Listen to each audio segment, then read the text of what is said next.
Hello Guardians, it is Ebontis, and today is the Season of the Splicer launch. Or at least yesterday it was, probably by the time you might see this video. And we got a whole bunch of stuff going on this season, new activities, new quest items, new currencies that we're kind of going to be working with. And we also had a few errors that kind of kicked people off for a while. So my start was delayed by about 4 hours or so. Most people's was, and then slowly kind of trickled in and got a bit steadier as we went.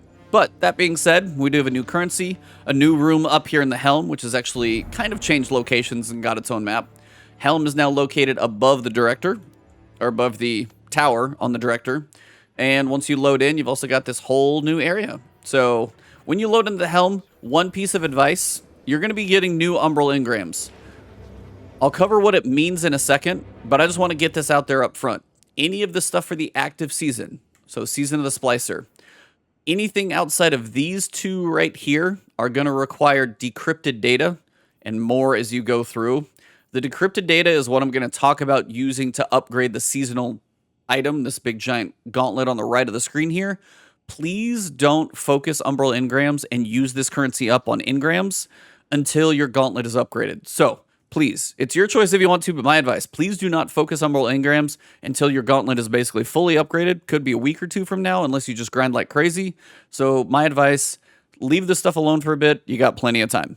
That being said, let's go down here and chat. So once you go through the opening quests, you'll save Mithrax, you'll check out the Fallen camp, where basically talks with Ikora. We're going to have them be allies for a little while. They kind of hang out outside of the city.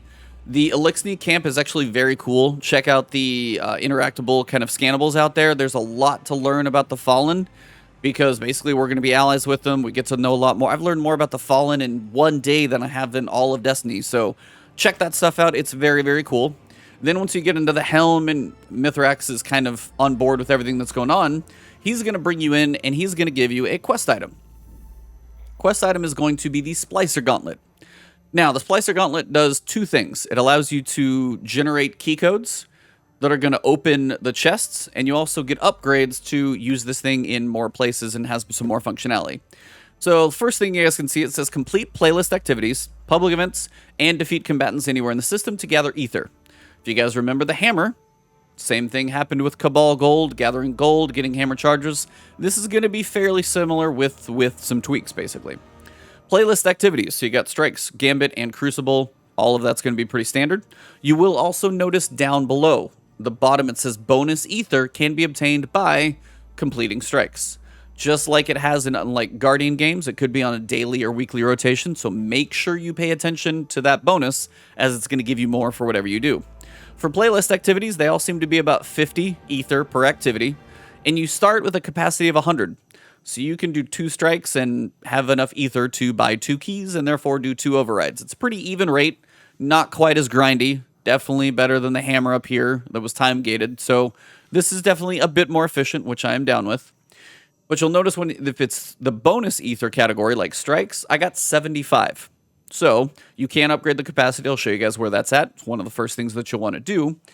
But once you have enough ether, whether it be at least just 50, you'll come inside your Splicer Gauntlet, and you'll key code crafting. You will come down here and craft a key code.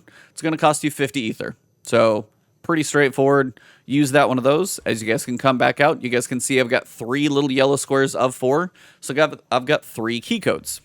Now, what I'm going to use those on is this activity right here called Override. This week, we're on Europa, so you'll be going to the same location. It's a 6-person activity. It's match-made. It's cooperative. You're working together.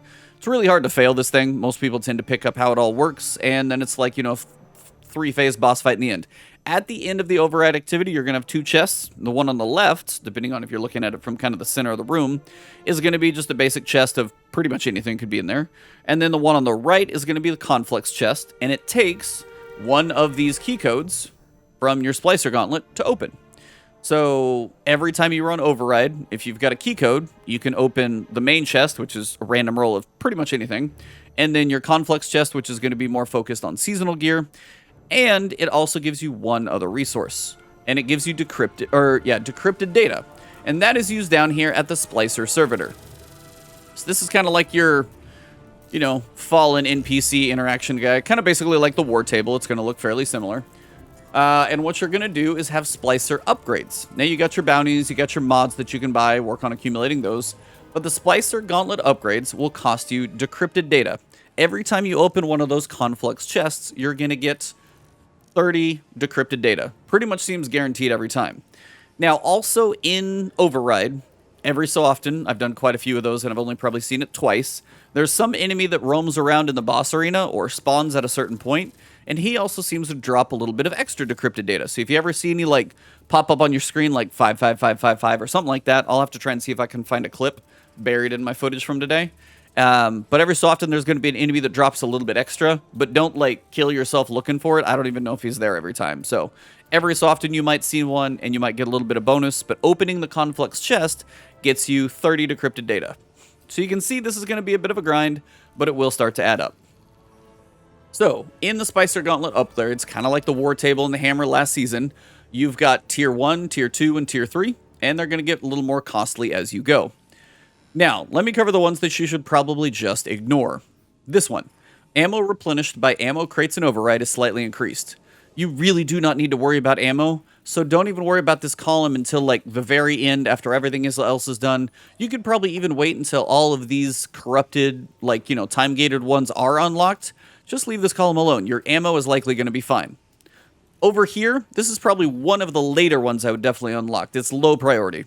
Laser and wall defenses now deal slightly, and it goes more as you go down, less damage to you inside the Vex network. So you'll do stuff on kind of the planetary surface, then you'll jump inside the Vex network, looks all that Tron area. So those things are going to do less damage to you inside the Vex network, you know, and moderately less and significantly less damage. It's not that required. It's a 6-person match made, 1,300 activity. It's not that hard, so save this for later. Again, spending 500 decrypted data here, or save it for stuff that's probably going to be more important, and then just make this a later upgrade. Unless you just grind like crazy and you knock this thing out in the first week, more power to you. But if you're like, you know, not getting as many hours in, do not make this a priority either. My first priority would be memory expansion. So you can see the capacity is increased by 50, and my key code capacity is increased from 3 to 4. I already have this one. And the main reason this is important is because the playlist bonus will give you a 75 instead of 50. So, quick run through. If you do public events on Heroic, you're going to get 25. I don't think there's a bonus for those. If you do a normal playlist activity, you're going to get 50 ether. And then you're going to get 75 on the playlist activity. It's a bonus. Today was strikes. Every strike I got 75 ether. So, first thing I did is come in here and make sure my capacity was 150. So if I did 2 strikes, I had enough to buy 3 keys. So you're already getting more efficiency out of that one. So, as this one's 100, not too bad. Second one you can do is Ether Filter. This may not sound like that much, but defeated combatants now have a higher chance to drop Ether. As I said, every time you kill an enemy anywhere, they have a chance to drop Ether. Now, if you're playing something like Gambit, there's a lot of things in there to kill. You might get, you know, 10, 25 more Ether, depending on how high this is upgraded. At first, you might only get, like, you know, say it's the bonus. Your Gambit gets you 75. I did one where I got 86 when I was done. It's not bad by any stretch. But say you're all the way down here. Now have a much higher chance, and you're in Gambit. Say instead of the 75 bonus, you walk out of there with 100, and your capacity is upgraded. You do 2 Gambit matches, and you're at 200 Ether. Efficiency starts to come in. So these are my 2 main priorities, is memory expansion and Ether Filter. And this is probably the order I'm going to go. Memory, Ether Filter, Memory 2, Ether Recirculator, and then Memory 3, and then Ether Purifier. Because this is plus 50 to 150. This is another 50, so you're up to 200 Ether, and then 5 keys. And then this is another 100, so you're 300 capacity, and 6 total keys. And the nice thing is if you get down here and you go do the bonus playlist, you could do 4 strikes, have 300 Ether, and then you can go spend, you know, you can go run override 6 times before you ever have to go do anything else. And if this is upgraded, while you're killing enemies anywhere in the system, you might be earning enough Ether to actually get another run out of it as well. So these are my 2 main priorities for you guys, memory expansion and Ether Filter. Now you'll notice I did this one because I wanted to see what it would do so I could explain it to you guys.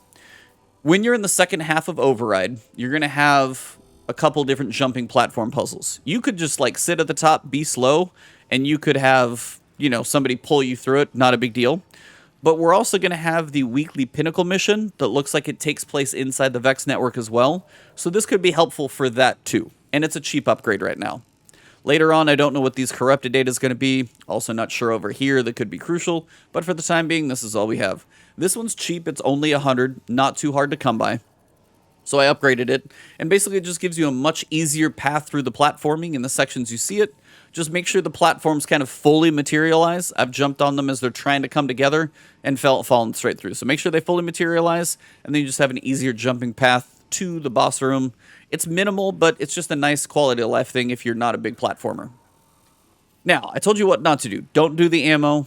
Don't worry about the defense. It's not an urgent thing.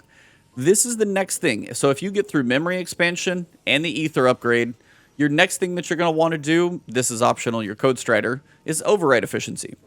And this one is going to allow standard Vex chests, because when you go to when you get to the end of the override activity, the chest on the left is your basic standard Vex chest, now can drop seasonal gear. And then the Conflux chest now can have a chance to drop an Umbral Engram and can drop up to one focused Umbral Engram each week. This will take it up to 2 Umbrals, or 2 focuses, and this will take it up to 3 focuses, and the standard Vex chest will have a higher chance to drop seasonal gear. So this is going to help you with your loot, but again, efficiency is my main priority. So memory expansion first with ether, kind of tag teeping back and forth depending on how you want to do it. You could go straight down and then work through ether. At some point, you're going to want to get Code Strider. It's probably going to be beneficial for all the variations of these things that we're going to be doing this season. And then you could work on this one. Now, if you play and grind like crazy and you have more, decrypted data than you know what to do with, then I would do the deletion exclusion. And then the last thing is halt and open fire. Now, the only thing I might say is maybe leave tier 3 down here alone, because that'll save you 1,000 decrypted data that you could probably put into here, here, and maybe this one. Figure out what's important there as opposed to having to grind out another 500, because that's going to take you a while. I would save these 2 for like your very last upgrades, because they're not going to be that crucial to basically anything. This one really is not required basically ever. You could leave it alone for almost the entire season until you feel like you're just kind of done and need to buy it up. But everything else in here is pretty straightforward. Efficiency for more ether, capacity, this one to help you in the jumping puzzle. Then you've got your more loot chances in here. Then you've got a little less damage to you while you go through the Vex network. And ammo is low priority. And that is basically it. Hopefully this one helps you guys out. Basically, this is what I can tell you about the Splicer Gauntlet. Go do your activities. Go do public events. Go shoot some things somewhere. Gather up some ether. Get your key codes. Go into override. Right here. When you get done with that override, you're going to open the 2 chests. One's just going to give you a piece of gear. One's going to give you probably a more seasonal focused piece of gear. And that data that you're going to start to accumulate. And you're going to use that for the upgrades right in here at your Splicer Servitor. If you guys did enjoy this video, drop a like below. If I didn't miss anything, if more information comes out about this thing, please comment below as well. Always good to help everybody else with information in case there's something I missed. But I tried to cover just about everything I know of. If you guys are new to the channel and you do want to support me, nice free way to do that, hit that subscribe button. If you guys want to see future videos from me, make it into your YouTube algorithm. Hit that alert bell as well and, select all videos from me. So if you guys will see Destiny videos and other things that I do cover. You guys can also follow me over on Twitter for news and tips and everything else that I do. And then you guys can follow me on Twitch where I stream Destiny and pretty much a whole bunch of other games. I just got done playing both Resident Evils. I play a whole bunch of variety of games on stream, so you can find me over there doing who knows what. A lot of content will be Destiny still, but I do like to mix it up every so often. So hopefully this video serves you guys well. If you did find it beneficial, drop a like below. Other than that, thank you all very much, and I'll see you guys online.